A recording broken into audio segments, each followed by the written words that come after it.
Hello everyone, welcome to Learning Techniques. This is your host Hemant, and today we are going to discuss about Hiera. So this is an important concept or a tool which is actually being used on Puppet on a wide scale. So those who are not aware what Hiera is, first go with the definitive part, and that is saying it's a simple key value lookup tool.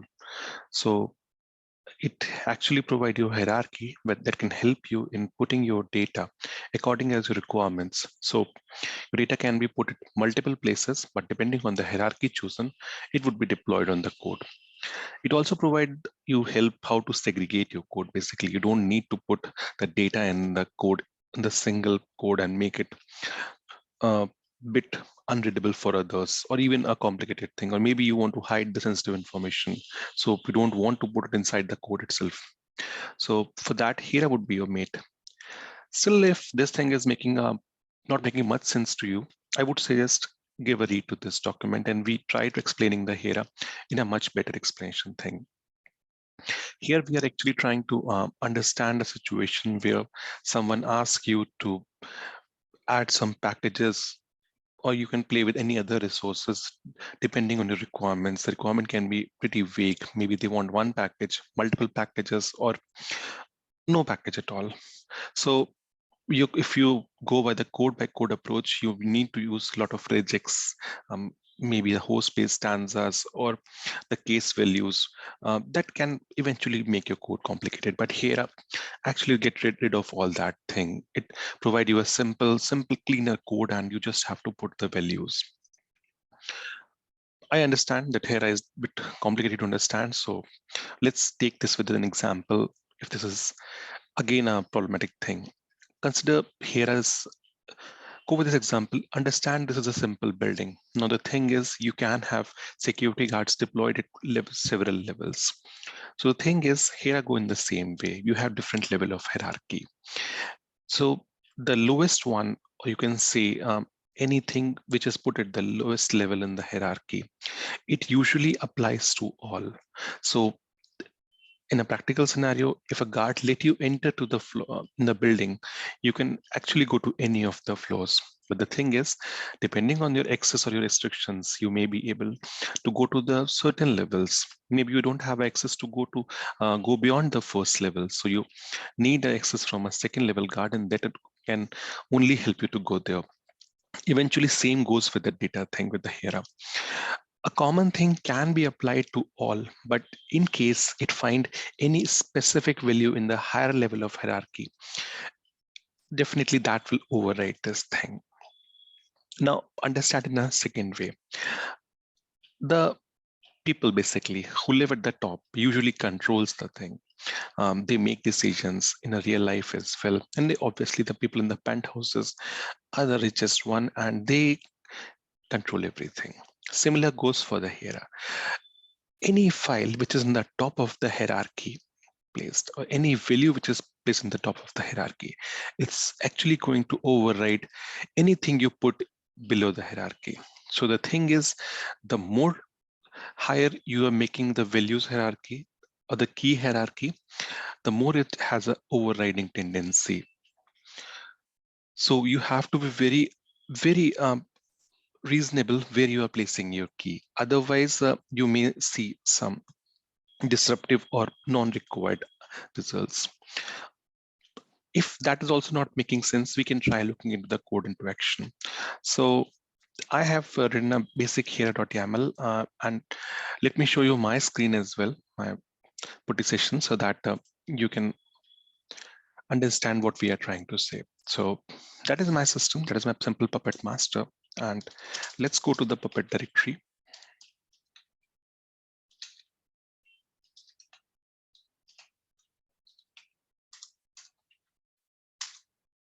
Okay. At this point, I have defined my Hiera.yaml. So let's explore what it is saying. As I told, it's simply a hierarchical thing. So there's some level of hierarchy which is defined at the top, at the mid, at the bottom. I'm only showing 3 levels. You may have more than 10 or depending on the requirements. So my top level file will be containing a simple, okay, before that, we're using a Hiera version 5, and the data directory will be named as data. So this is a directory where I'm placing all my Hiera values or Hiera YAML files. It simply understand the YAML syntax files. So if you put any text files or any other formatted file, Hiera won't count it.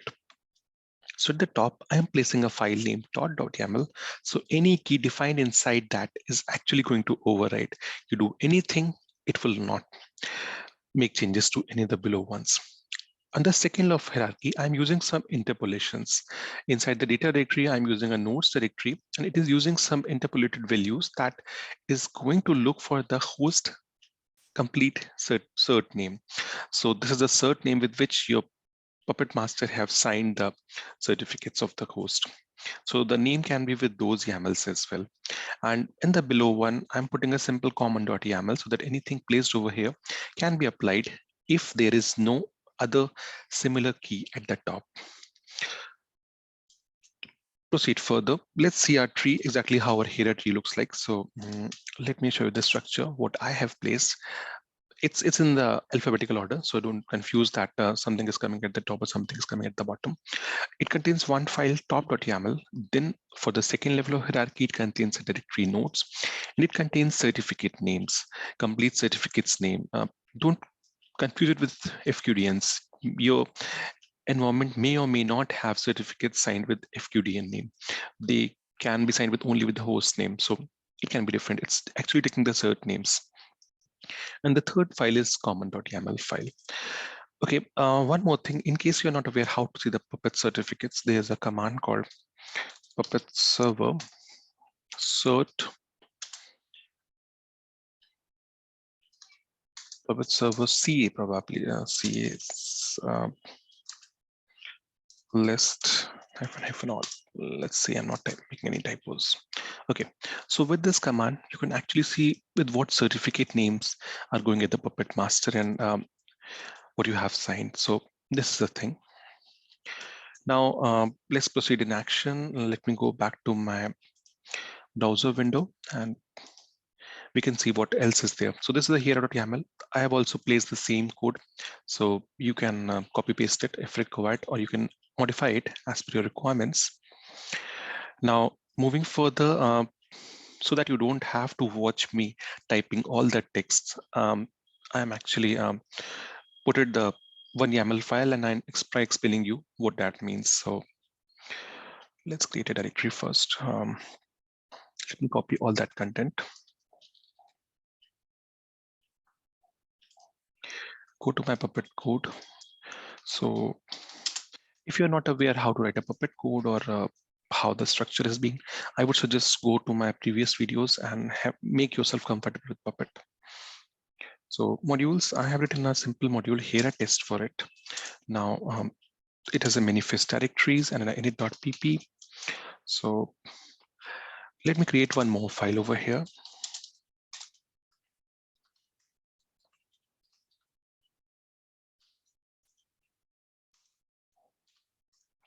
Let me paste all that code which is required for us. So this is the name of my module.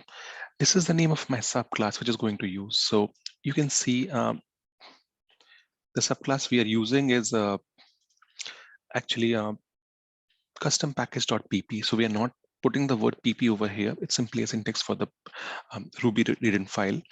We are simply putting a name here, test double colon. It's actually required. If you put a single colon, that's not going to read. So it's a syntaxical thing. So please be careful with that. Then a custom package. After that, we are in this stanza, we are actually going to define some default variables.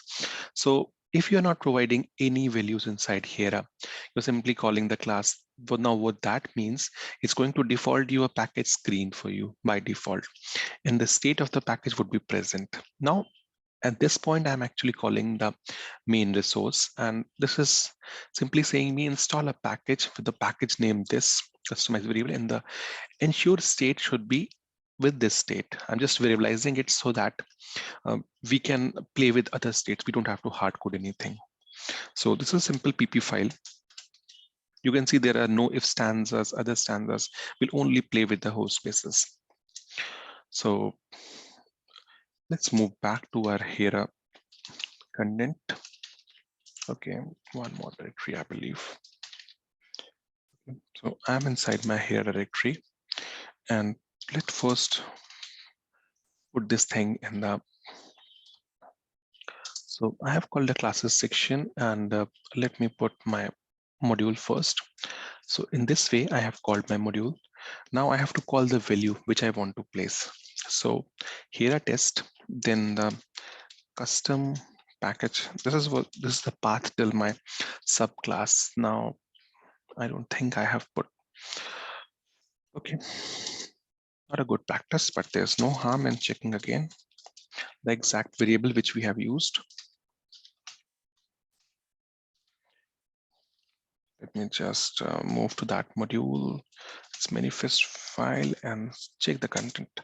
Okay, so the variable name is custom package name. So let's use that over here.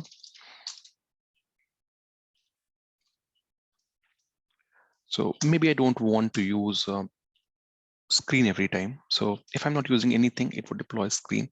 But let me try with the tmux package.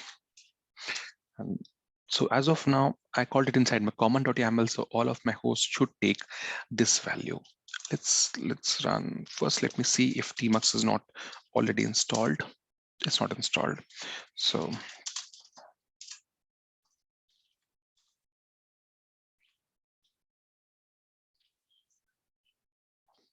now Puppet run is starting, and probably we made some mistake, and because of that, we got an error.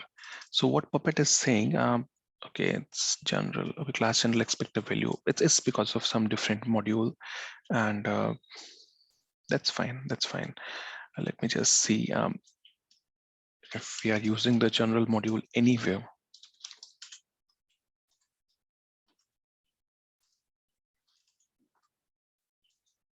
Okay, these many modules are using general, so I believe we're getting the error because our node file is calling a module general. Let me remove that. So that is something which is not related to our code, but it's good to see errors and troubleshoot those. Okay, it compiled everything pretty quickly, and you can see when there were no errors, it actually started applying the a version of basically a catalog for us. So it's just updating my MOTD. It's a common thing. Now it may take few seconds, 2 minutes, depending on how much quick your yum is in installing the packages, or the package manager is used at the backend. So I can see it installed a package tmux. So just, you can see tmux installed. So this is one case. Now the thing is, someone may come with us, no, I don't want tmux, I want something else. So let's first go with different box, and then we will go with this box only. So this is something I don't need it as of now, but that's fine. Just let me quickly put that key.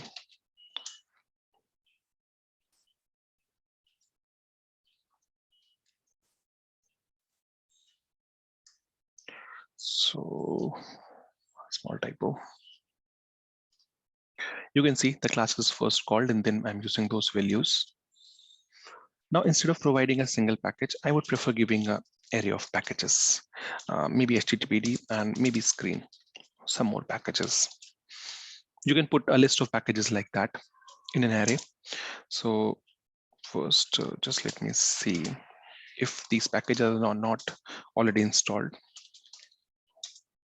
Okay, it's not installed. That's good.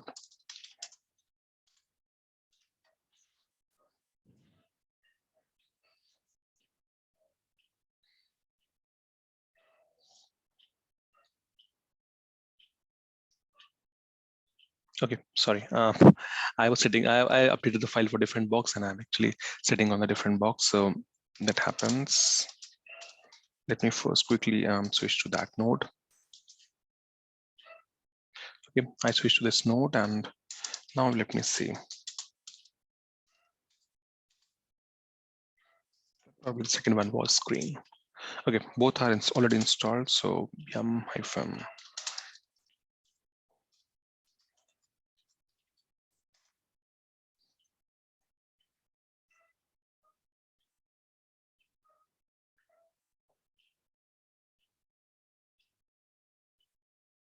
Okay, screen was not installed.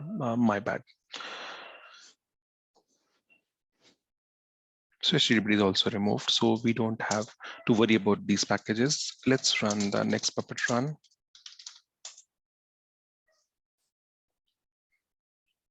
And if there were no errors, hopefully everything would be fine. Till here, if I read till this point, that means at least I have not made any syntax mistake or anything else is not conflicting. Now the next point is about deploying the code as per my requirement. So you can see HTTPD is installed.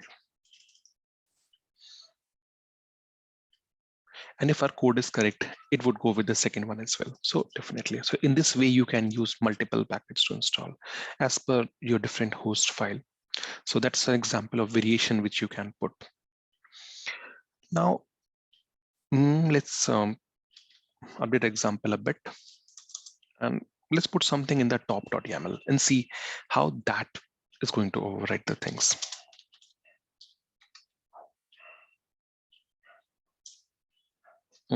Maybe I'm in the wrong place.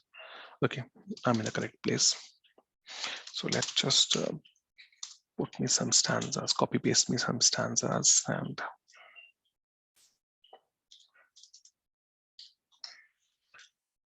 since this is our topmost file, so definitely anything put inside that is going to overwrite. So I'll go with the one package tmux, and let me again copy paste that file to see probably something in my history. Okay. And the second thing was the package ensure state. So let me just quickly copy paste things. Now at this point, I want to use a certain condition that I'm not bothered what is at the bottom, but my topmost hierarchy is saying the custom package name tmux should be absent. So obviously, as per the Hiera understanding, this thing is always going to override because now you put it at the topmost level. So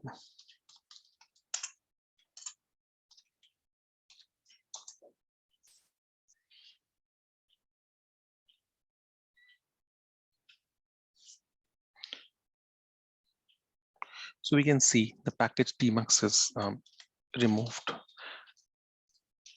Again, tmux is not installed. Now the thing is, it has a conflict. You can see that common.yaml is saying no, ensure that tmux should be installed, but my top.yaml is saying no, the tmux should not be installed. So now what's happening is my topmost hierarchy would overwrite, and that is what Hiera does. So you need to be very careful where you are placing the values, otherwise you're going to see some non-required results. Let's move back to our another node as well again, and let me just erase the HTTPD and screen thing as well.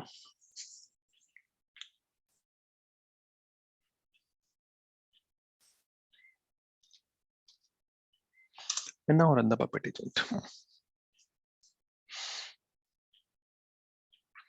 So you see the Puppet is only concerned now. You're using top.yaml, so the below one YAMLs are not at all used. Puppet is only interested that no, remove that tmux thing, or here is only interested. It is not interested what is at the bottom. So even if those packages are installed, Puppet, if you are not written anything like absent those packages as well, Puppet will not count it, and those packages stay on the servers unmanaged. But from the current situation, whatever you have written, Puppet is going to do that. So it's least bothered what is inside the bottom files in the lower level of hierarchies. And this is how Hiera works. So, and that is somewhere we would like to wrap our current topic. Let me see if anything else is not missing on my end. So this is something, the code I've also put it over here, or even on the GitHub page, you can copy paste the code. And you can also see it's my environment, so where I have put that values. So I use some different examples for testing purpose. So that is something what Hiera does and what it cannot do. This is from my end. if you see that it actually worth to your knowledge, or it somewhere able to explain you what Hiera is doing and how Hiera is doing, I'll be more than happy. Do share your feedback. And regarding this link, I'll definitely share on the note section. So you can please do a read on that. With that, I'm stopping my video. Thank you very much for being such a nice audience. Thank you very much.